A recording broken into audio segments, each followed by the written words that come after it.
Chers amis, bonjour, on se retrouve, Moadim et Simcha, les alcôves du Tanar. Cette semaine, à propos du livre de Kohelet, et la semaine prochaine aussi nous continuerons, parce qu'il interpelle aussi l'événement que nous sommes en train de vivre en ce moment, la guerre contre le corona. Le livre Kohelet, appelé livre de l'Ecclésiaste, je dirais compilateur de sagesse, si l'on voulait donner une traduction, fut écrit au cours des siècles avant l'ère vulgaire et selon la tradition par le roi Salomon. Il est le plus, et vous verrez pourquoi, parmi les 24 livres du canon biblique hébraïque, et il se trouve dans la section des Ktuvim, les écrits, des hagiographes de la Bible. En tant que tel, et par bien des aspects, il devrait interpeller notre foi idéale ici et aujourd'hui. Ce livre est traditionnellement lu par nos frères Ashkénazes lors de la fête de Sukkot, à l'automne. Kohelet parle aux Hébreux, mais pas seulement. Ayant dépassé l'idée d'un Dieu surnaturel qui écrit des livres, choisit un peuple parmi tous les autres, dont le verbe être se traduit par une servitude humaine univoque. C'est peut-être la Torah de notre temps, car elle offre un moyen de mieux vivre dans le monde sauvage que nous avons participé à établir sans vision aucune, si ce n'est, et nous en sommes témoins aujourd'hui, d'assouvir nos besoins, nos pulsions et autres contractions cérébrales et intestines. Kohelet se réfère à Dieu en tant que à Elohim, littéralement le Dieu. Sa compréhension du divin ne laisse aucune place à un être surnaturel, conscient et volontaire qui crée et gouverne seul le monde. Il serait plutôt un naturaliste qui appréhende le Créateur pour, dans, avec et parce que sa création. Son monde n'est pas un royaume imaginaire où Dieu récompense et punit selon certaines normes divines, mais plutôt notre monde où les mauvaises choses arrivent aux bonnes personnes et les bonnes choses arrivent aux mauvaises personnes. Et c'est comme cela que les choses se passent. La notion de Evel, vanité, absurde, est au cœur de son enseignement, mot hébreu que la plupart des traducteurs traduisent par vide, inanité ou manque de sens. Lu de cette façon, l'Ecclésiaste semble être un nihiliste, mais rien ne pouvait être plus éloigné de la vérité. Evel signifie également rosée, vapeur ou souffle, quand Kohelet dit Evel avalim, akol Evel. Absurde, tout est absurde. Il dit que la vie est impermanente, sans nature fixe, aussi temporaire que la rosée du matin. Comme certains l'affirment et le réitèrent, la vie n'est qu'une suite d'événements. Écoutons-le. Voici ce qu'il dit. Il y a un temps pour tout et chaque chose a son heure sous le ciel. Un temps pour tuer et un temps pour guérir, un temps pour démolir et un temps pour bâtir, un temps pour pleurer, un temps pour rire, un temps pour se lamenter, un temps pour danser, un temps pour jeter des pierres et un temps pour ramasser des pierres, un temps pour embrasser et un temps pour repousser les caresses, un temps pour chercher, je dirais ce qui est perdu, et un temps pour perdre, un temps pour conserver et un temps pour dissiper. Un temps pour déchirer, un temps pour coudre, un temps pour se taire et un temps pour parler, un temps pour aimer, un temps pour haïr, un temps pour la guerre et un temps pour la paix. Quelle tirade, mes amis. La vie est une série d'instants, chacun s'insérant l'un dans l'autre. Cela ne signifie point son non-sens, mais seulement que la vie est un long fleuve jamais apaisé. La réalité est comme cette marée qui va et vient. La marée montante n'est pas sans projet, mais son but n'est autre que le courant. Le monde de Kohelet est déterminé de la même manière.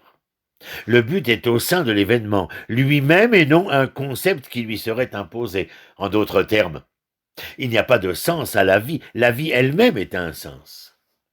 Pour bien vivre dans le monde de Kohelet, il faut savoir à quel moment vous vous trouvez.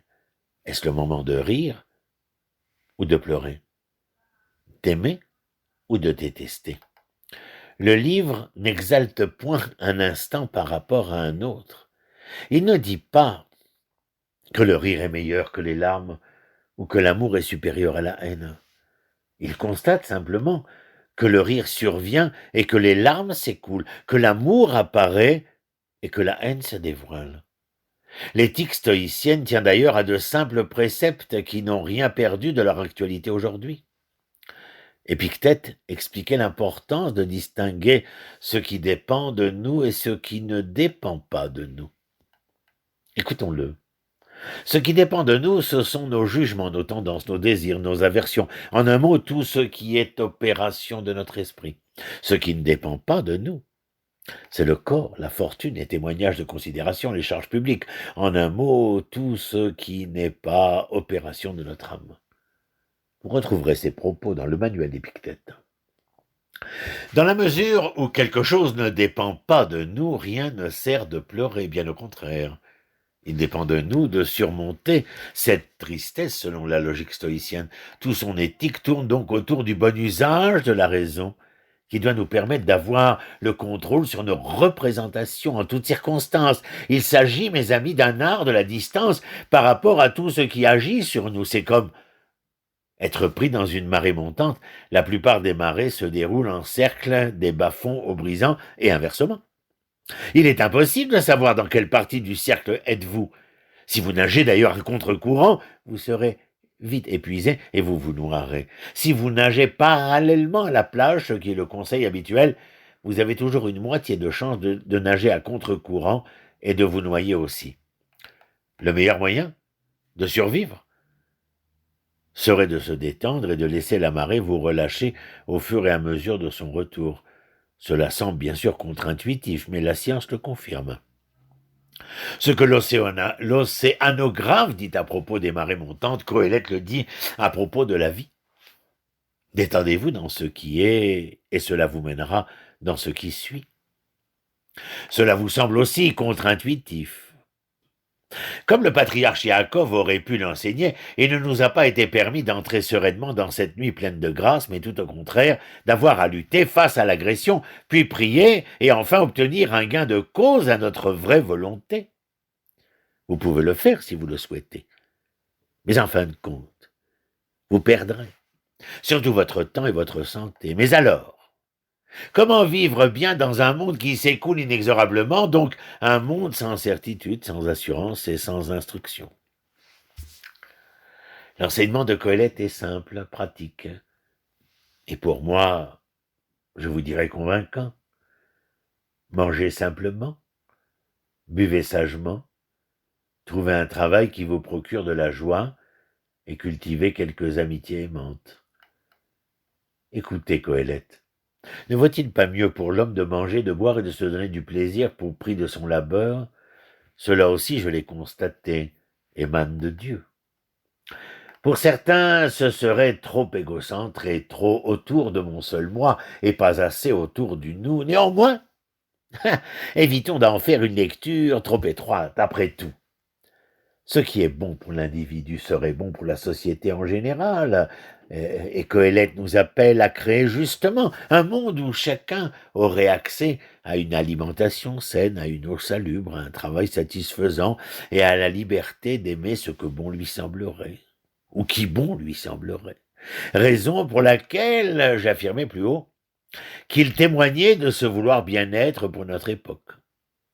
Il forge une évaluation honnête de la vie et de la meilleure manière de la vivre sans recourir aux dieux jaloux et violents, au clergé et aux rois corruptibles, au tribalisme chauviniste et à l'appartenance nationaliste xénophobe. Et parce que c'est le cas, plus d'un parmi nos sages et érudits d'antan en furent effrayés, ceux-là même en charge de compiler la Bible à travers l'ensemble des textes saints hébraïques existants. On affirma que Coëlette faisait la promotion de fausses informations, fake news.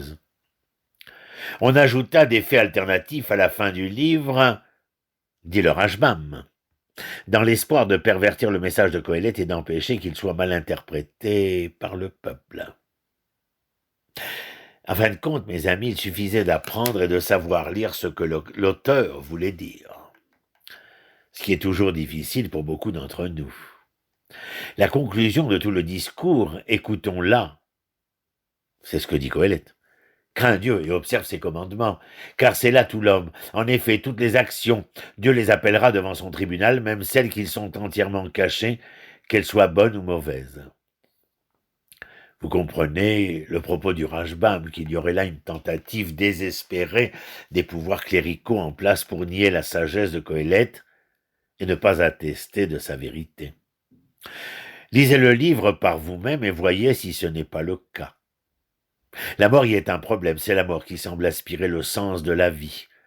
Si tout est temporaire, si après 60, 80 ou même 120 ans tout disparaît, alors à quoi bon? Si toute l'existence mène inexorablement vers ce moment où elle s'éclipsera comme la tant aimée, la bien étant aimée, je dirais. Alors mon histoire n'est qu'un exercice futile, et je n'aurais peut-être jamais dû vivre cette auparavant. Ceci est la prémisse profondément pessimiste qui imprègne ce livre de l'Ecclésiaste. L'ouvrage, mais c'est plutôt l'auteur, se débat avec le sens de la vie à la lumière de la mort.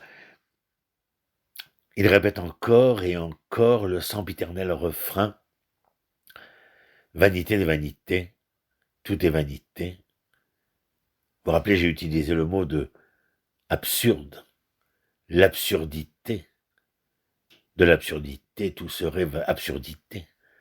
En gravant nos efforts pour donner un sens à nos vies, en construisant des monuments qui nous survivront, nous voulions affirmer notre présence. Regardez, à l'heure où je vous parle, combien les choses ont été bouleversées, bousculées.